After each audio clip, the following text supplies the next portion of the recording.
Hey guys, welcome back to the channel. Hey, be sure and subscribe and hit that notification bell when you get a chance.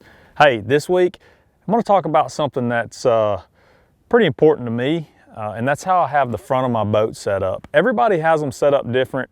As a professional angler, we all like things a little bit different. So I figured I'd give you a little insight on the way that I set up the front of my boat. Stay tuned.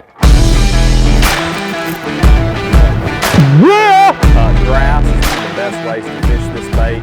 Over the structure. Hey, let's get started up here with the trolling motor. You have to have a trolling motor on the front of a bass boat. That's the only way we can get around on the water as effective as we need to. This is the new Motor Guide Tour Pro edition. It's a 106-pound thrust. I've been running Motor Guide for a lot of years, and from the old Tour to the XI5. And then we were introduced to a thing called Spot Lock Anchor Mode.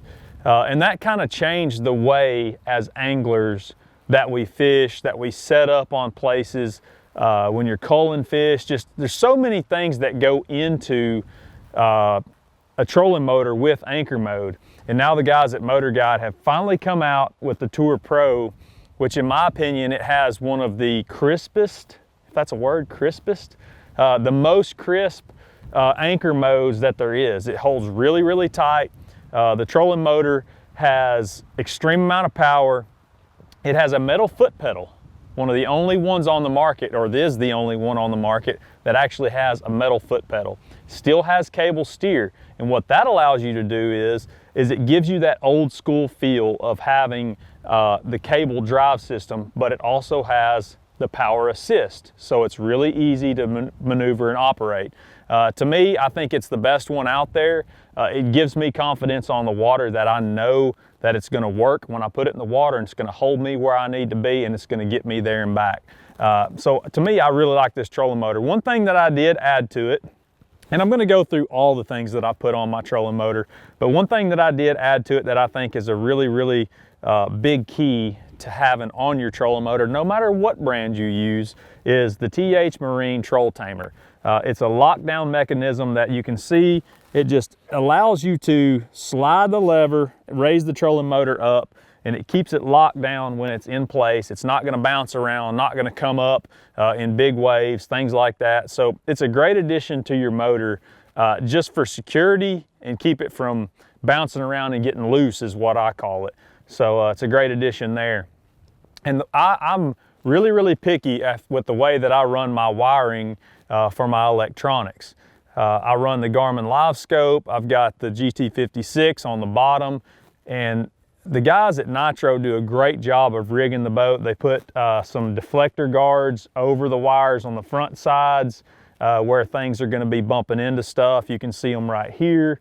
But then I run the Live Scope right here on the shaft of the trolling motor. To me, I think that it's a must-have. Everybody knows how big Live Scope became in the game of sonar fishing, and there's no question about it that it's the best in the game. Without it, it's really hard to compete nowadays. You'll also see that I have a strap on my trolling motor. A lot of guys don't run a strap, but being as that I travel all over the country, fish some really big water, I want to have that strap on there just for extra security.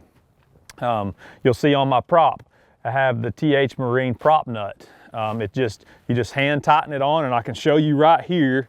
It gets snug, but that's what you want. And you'll see right here, take it off for you. It's got the rubber gasket on it. And all this does, that rubber gasket is what helps get that thing tight.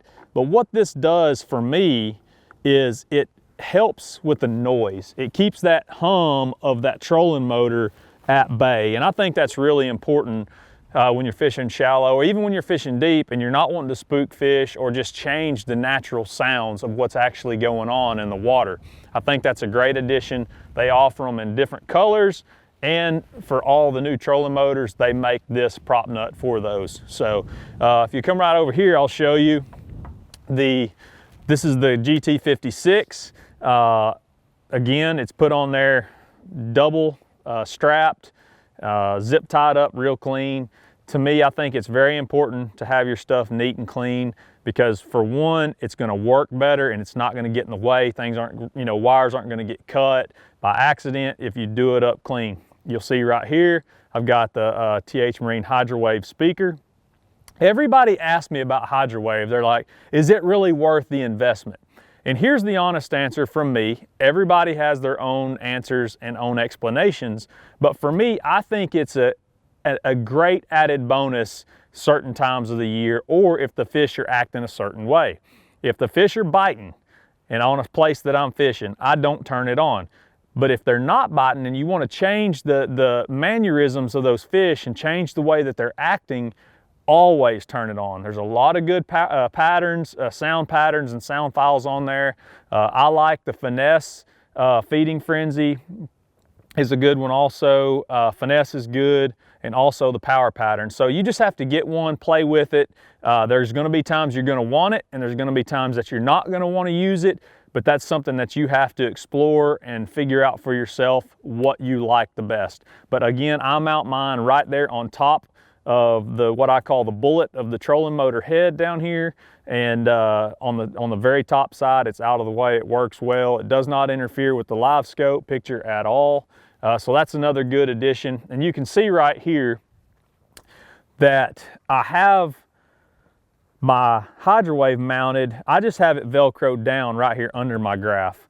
Again, you can do it however you want to. Every boat's set up differently. The front of the boats are all set up differently. So I have mine Velcroed down just so I can unscrew the wire right here on the side, pop it out when I want to put it in the box so it don't blow off. I usually don't hardly ever mess with it because it stays right there where it's supposed to. You'll also see right here that I have two Garmin EchoMap Ultras.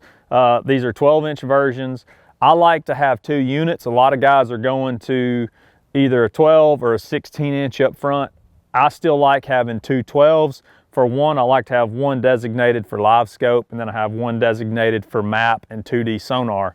Everybody asks me if you really need two graphs up front. In today's technology with live scope, with the 2D sonar, with having the mapping and the heading so you can stay on your spots, I feel like it's extremely important to have two units. It's not necessary, and you can still catch a lot of fish with just one unit, but if you can afford to have two, it's a great addition to your boat, and it's something that once you have it, you're not going to want to go without two graphs.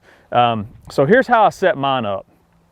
On the front one here, you'll see how I've got it screwed to the floor on the TH Marine Wave Tamer mount. It's just a bridge mount that goes across over the foot pedal. I've used that for years. It's solid. It's not going to go anywhere, and it gets that graph up a couple inches closer to you.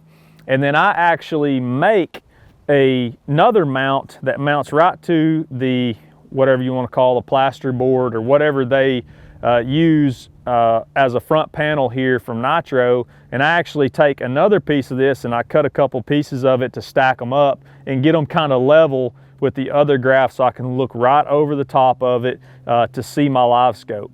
I also run my live scope on the top unit and 2D and sonar on the bottom unit. Again, it's all personal preference how I set my boat up.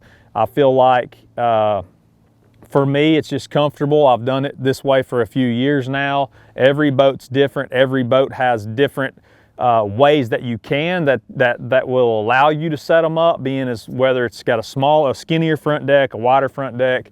But for me, the Wave Tamer and then this little custom job that I do up front is the best setup for me to be able to perform the way I want to perform.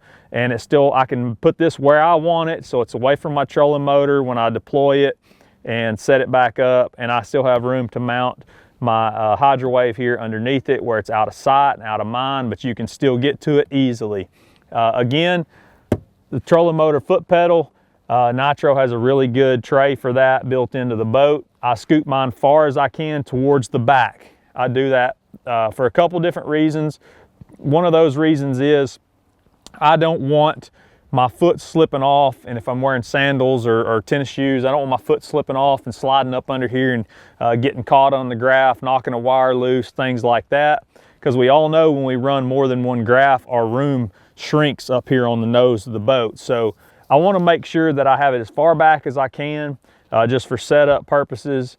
and it's very comfortable, and I like to stand without a seat. I don't use a seat up front ever, so I want to be able to stand flat-footed on either side, and with that pedal all the way back, I can get both feet in line, so I'm standing naturally on the front of the boat. So for me, the way this is set up, with all the products from Motor Guide, from the trolling motor to the Garmin's, to the TH Marine, the Hydrowave, the mounts, and the lockdown for the trolling motor and the prop nut.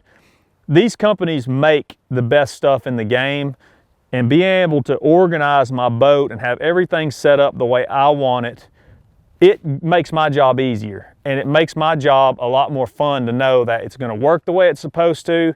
Nothing's going to come loose on me. It's all right there ready to go, and it just looks good. This thing looks really clean the way I have it set up, and I get a lot of compliments on that and how everything just flows and everything works the way I want it to. So, you know, obviously everybody that watches this video, you're going to have a different setup than me, but here, this is just a few key things that I do to my boat that I think if you'll look into them and try some of these things, it'll make your setup work better and perform better for you on your boat. So I hope this helps you out, and I hope you enjoy this video and a lot of more videos coming down the way. So have a great day.